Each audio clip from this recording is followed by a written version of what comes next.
Hello everyone, welcome to my channel. ನಾನು ನಿಮ್ಮ ಮೇಘ್ನಾ. ಎಲ್ಲರೂ ಹೇಗಿದ್ದೀರಾ? ಎಲ್ಲರೂ ತುಂಬ ಚೆನ್ನಾಗಿದ್ದೀರಾ ಅನ್ಕೋತೀನಿ. ನಾನು ಕೂಡ ತುಂಬ ಚೆನ್ನಾಗಿದ್ದೀನಿ. ಇವತ್ತು ಸಕ್ಕರೆನೇ ಇಲ್ಲದೆ ಶಾವಿಗೆ ಪಾಯಸನ ಯಾವ ಥರ ಮಾಡೋದು ಅಂತ ತೋರಿಸ್ತೀನಿ. ತುಂಬ ಈಸಿಯಾಗಿ, ತುಂಬ ಕ್ವಿಕ್ಕಾಗಿ ಮಾಡ್ಬೋದು. ಮನೆಗೆ ಯಾರಾದರೂ ಗೆಸ್ಟ್ ಬಂದಾಗ ಬೇಗನೆ ಮಾಡ್ಬೋದು ಈ ಸ್ವೀಟ್ನ. ಬನ್ನಿ ಯಾವ ಥರ ಮಾಡೋದು ಅಂತ ನೋಡೋಣ.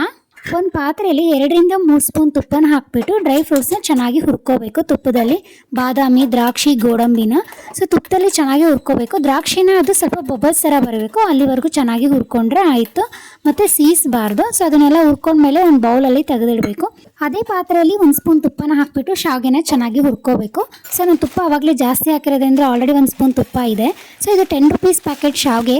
ಅದು ಯಾವ ಥರ ಇದೆ, ಚೆನ್ನಾಗಿರುತ್ತೆ ಟೇಸ್ಟು ಅಂತ ತೊಗೊಂಡು ಬಂದಿದೆ. ಮನೇಲಿರೋ ಶಾವಿಗೆನೂ ಸಹ ಅದನ್ನು ತುಪ್ಪದಲ್ಲಿ ಚೆನ್ನಾಗಿ ಹುರ್ಕೋಬೇಕು. ಇದು ಆಲ್ರೆಡಿ ಫ್ರೈ ಆಗಿರೋದ್ರಿಂದ ಒಂದು 60 ಸೆಕೆಂಡ್ಸ್ ಅಷ್ಟು ನಾನು ಅದನ್ನು ಫ್ರೈ ಮಾಡಿಕೊಂಡೆ, ಚೆನ್ನಾಗಿ ಹುರ್ಕೊಂಡೆ.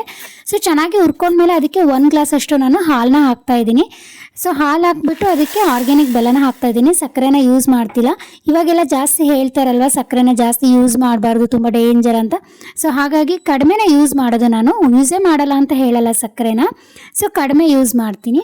ಇದಕ್ಕೆ ಆರ್ಗ್ಯಾನಿಕ್ ಬೆಲ್ಲನ ಹಾಕ್ತಾಯಿದ್ದೀನಿ. ಸ್ಪೂನ್ ಸಹಾಯದಿಂದ ಬೆಲ್ಲ ಕರಗೋವರೆಗೂ ಎಲ್ಲ ಕಡೆ ಚೆನ್ನಾಗಿ ಕಲಿಸ್ಕೋಬೇಕು. ಮತ್ತೆ ಒಂದು ಅರ್ಧ ಗ್ಲಾಸ್ ಅಷ್ಟು ನೀರನ್ನ ಹಾಕ್ತಾಯಿದ್ದೀನಿ. ಶಾವಿಗೆ ಎಲ್ಲ ಚೆನ್ನಾಗಿ ಬೆಂದಮೇಲೆ ಇನ್ನೊಂದು 3/4 ಗ್ಲಾಸ್ ಅಷ್ಟು ನಾನು ಹಾಲನ್ನ ಹಾಕ್ಬಿಟ್ಟು ಅದಕ್ಕೆ ಚೆನ್ನಾಗಿ ಕಲಿಸ್ಕೊತಾ ಇದ್ದೀನಿ.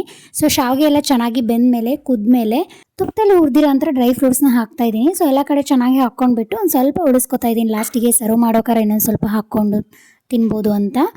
ಲಾಸ್ಟಿಗೆ 1-2 ಏಲಕ್ಕಿ ಪುಡಿನ ಕುಟ್ಟಿ ಹಾಕ್ಕೋಬೇಕು. ಸ್ಕಿಪ್ ಆಗಿದೆ, ಅದು ತುಂಬ ರುಚಿ ಕೊಡುತ್ತೆ, ಫ್ಲೇವರ್ ಇರುತ್ತೆ ಏಲಕ್ಕಿ ಪುಡಿದು. ನೀವು ಒಂದ್ಸಲ ಮನೇಲಿ ಟ್ರೈ ಮಾಡಿ ನೋಡಿ. ಸಕ್ಕರೆನೇ ಇಲ್ದೇ ಬೆಲ್ಲನೇ ಹಾಕ್ಬಿಟ್ಟು ಶಾವಿಗೆ ಪಾಯಸ ಮಾಡೋದು ತುಂಬ ರುಚಿಯಾಗಿರುತ್ತೆ. ನೆಕ್ಸ್ಟ್ ಟೈಮ್ ನೀವು ಸಕ್ಕರೆನೇ ಹಾಕಲ್ಲ, ಅಷ್ಟು ರುಚಿಯಾಗಿರುತ್ತೆ ಬೆಲ್ಲದಿಂದ ಮಾಡಿರೋ ಶಾವಿಗೆ ಪಾಯಸ.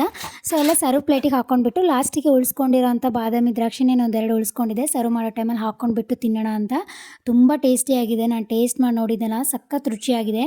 ನೀವು ಒಂದ್ಸಲ ಮನೇಲಿ ಟ್ರೈ ಮಾಡಿ ನೋಡಿ. ಈ ವಿಡಿಯೋ ಇಷ್ಟ ಆದರೆ ಲೈಕ್ ಮಾಡಿ, ಶೇರ್ ಮಾಡಿ, ಕಮೆಂಟ್ ಮಾಡಿ. ಫಸ್ಟೇ ನನ್ನ ಚಾನಲ್ನ ನೋಡ್ತಾ ಇದ್ದರೆ ಸಬ್ಸ್ಕ್ರೈಬ್ ಆಗಿ, ಹಾಗೆ ಸಪೋರ್ಟ್ ಮಾಡಿ. Thank you all.